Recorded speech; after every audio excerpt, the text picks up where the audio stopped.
নমস্কার বন্ধুরা, আপনারা দেখছেন রিসার্চ বাংলা নিউজ। আমি বিশ্বজিৎ রয়েছি আপনাদের সঙ্গে। আজ সংসদে যা ঘটল, এক কথায় ঐতিহাসিক, অস্বস্তিকর আর অত্যন্ত রাজনৈতিকভাবে বিস্ফোরক। রাহুল গান্ধী যখন ভোট চুরি প্রসঙ্গে কথা বলতে উঠলেন, তখন কিভাবে স্পিকার ওম বিড়লা রেগে গেলেন। কিভাবে একটি ব্রাজিলিয়ান মডেল ২২ বার ভোট দিয়েছে বলে দাবি করা ছবি দেখানো মাত্রই বিজেপি বেঞ্চে তোলপাড় শুরু হল। আর কেন বারবার কিরণ রিজিজু, অমিত শাহ, এমনকি স্পিকার পর্যন্ত রাহুলকে থামানোর চেষ্টা করলেন। আজ আমরা বিশ্লেষণ করব রাহুলের বক্তব্য, স্পিকারের প্রতিক্রিয়া, বিজেপির অস্বস্তি, ব্রাজিলিয়ান ভোটার ছবির রাজনৈতিক ইঙ্গিত, আরএসএসের প্রসঙ্গ কেন এলো, জ্ঞানেশ কুমারের ভূমিকা নিয়ে প্রশ্ন, ভারতীয় গণতন্ত্রের বড় বহিঃপ্রকাশ। চলুন শুরু করি। রাহুল গান্ধী যখন উঠলেন, পরিষ্কার বোঝা যাচ্ছিল আজ তিনি প্রধান বিষয় থেকে সরবেন না। বিষয় ছিল ভোটার লিস্টের অস্বচ্ছতা, ভোট চুরি এবং ইভিএমের প্রতি জনগণের অবিশ্বাস। এবং ঠিক সেই সময়ই তিনি বলেন, হরিয়ানাতে একজন ব্রাজিলিয়ান মডেল কিভাবে ভোটার লিস্টে ঢুকে পড়ল এবং ২২ বার ভোট দিতে পারল। এই কথা বলার সঙ্গে সঙ্গেই কংগ্রেস বেঞ্চের পিছন থেকে এমপিরা সেই ব্রাজিলিয়ান মডেলের ছবি তুলে ধরেন, যা রাহুল ৫ নভেম্বর প্রেস কনফারেন্সে দেখিয়েছিলেন। ক্যামেরা ঘুরে যায় রাহুলের দিকে, ব্যাকড্রপে দেখা যায় তোলা সেই ছবি। ঠিক সেই মুহূর্তে স্পিকার ওম বিড়লা চটে ওঠেন। তিনি বলেন, এটা কোনো প্রতিবাদের ধরন হতে পারে না, এটা সংসদের ডেকোরামের লঙ্ঘন। কথা শেষ না হতেই বিজেপি বেঞ্চে হইচই।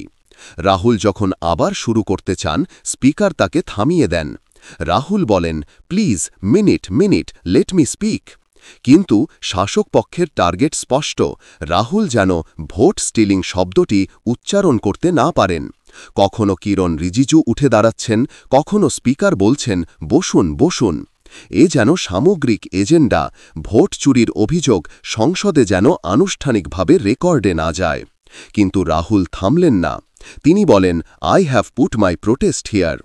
এটি ছিল একটি স্পষ্ট বার্তা, বিরোধী দলনেতা হিসেবে তিনি চেপে যাবেন না। হঠাৎ রাহুল প্রসঙ্গ ঘুরিয়ে আনেন আরএসএসের দিকে। তিনি বলেন, আরএসএস প্রথমে গান্ধীজিকে হত্যা করেছে, আর এখন গান্ধীজির আদর্শ হত্যা করতে চাইছে। এই বক্তব্য শুনে বিজেপির অস্বস্তি তুঙ্গে। কিরণ রিজিজু সঙ্গে সঙ্গে লাফিয়ে উঠলেন। আজ তো আমরা ভোট সংস্কার নিয়ে কথা বলছি, আরএসএস কেন? কিন্তু রাহুলের ব্যাখ্যা ছিল গভীর। তিনি বলেন, দেশের প্রায় প্রতিটি বিশ্ববিদ্যালয়ে আরএসএস পছন্দের ভাইস চ্যান্সেলর বসানো হচ্ছে। তাদের শিক্ষাগত যোগ্যতা, পেশাগত ব্যাকগ্রাউন্ড কিছুই দেখা হচ্ছে না। লক্ষ্য একটাই, ভারতের ভবিষ্যৎ চিন্তাশক্তিকে আরএসএসের ছাঁচে বেঁধে ফেলা। অমিত শাহ রিজিজুকে বারবার বলেন, মাইক তুলুন, পরিষ্কার বলুন। এটি ছিল স্পষ্ট, আরএসএস প্রসঙ্গ বিজেপিকে সবচেয়ে বেশি অস্বস্তিতে ফেলে।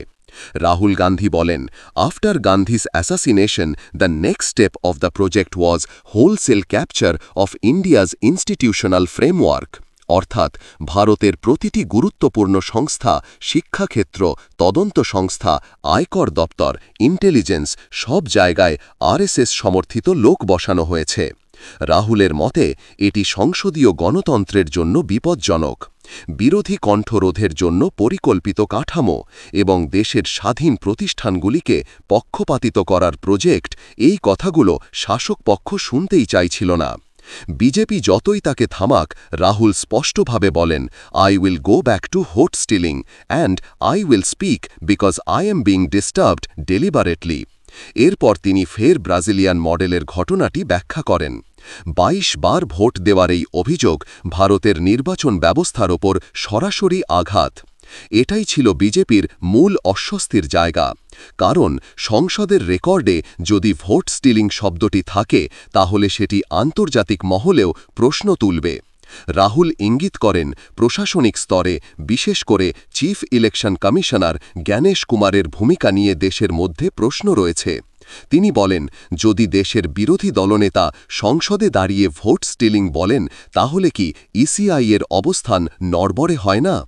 রাজনৈতিক বিশ্লেষকরা বলছেন জ্ঞানেশ কুমার এখন দেশে বিরাট বিতর্কের কেন্দ্রে এবং রাহুলের বক্তব্য সেই বিতর্ককে আরও তীব্র করেছে। এই পুরো ঘটনা আবার স্মরণ করিয়ে দিল, সরকার কি বিরোধী কণ্ঠ দমন করছে? ভোট চুরি প্রসঙ্গ সংসদে কেন সহ্য করা যায় না? আরএসএস প্রসঙ্গে শাসক পক্ষ এত অস্বস্তিতে কেন? গণতন্ত্রের ভিত কি নড়বড়ে হয়ে যাচ্ছে? আজকের বিতর্ক ছিল শুধু রাহুল বনাম বিজেপি নয়, এটি ছিল বিরোধী গণতান্ত্রিক স্বর বনাম প্রতিষ্ঠান নিয়ন্ত্রিত ক্ষমতা। বন্ধুরা, আপনারা এই দৃশ্য নিজে দেখেছেন। স্পিকার রাগে লাল, বিজেপির চিৎকার, রাহুলের আগ্রাসী প্রতিবাদ। ভারতের সংসদে ভোট চুরি, আরএসএস, প্রতিষ্ঠান দখল, এমন খোলা বিতর্ক বহুদিন পরে দেখা গেল। আপনাদের মন্তব্য খুবই গুরুত্বপূর্ণ। রাহুল যা বললেন, আপনারা কি সহমত, নাকি স্পিকারের ভূমিকা যথাযথ ছিল? জবাব দেবেন আপনারা কমেন্ট বক্সে, এবং আমাদের বিশ্লেষণ ভালো লাগলে রিসার্চ বাংলা নিউজ ইউটিউব চ্যানেলটিকে সাবস্ক্রাইব করে আমাদের পাশে থাকুন। ধন্যবাদ।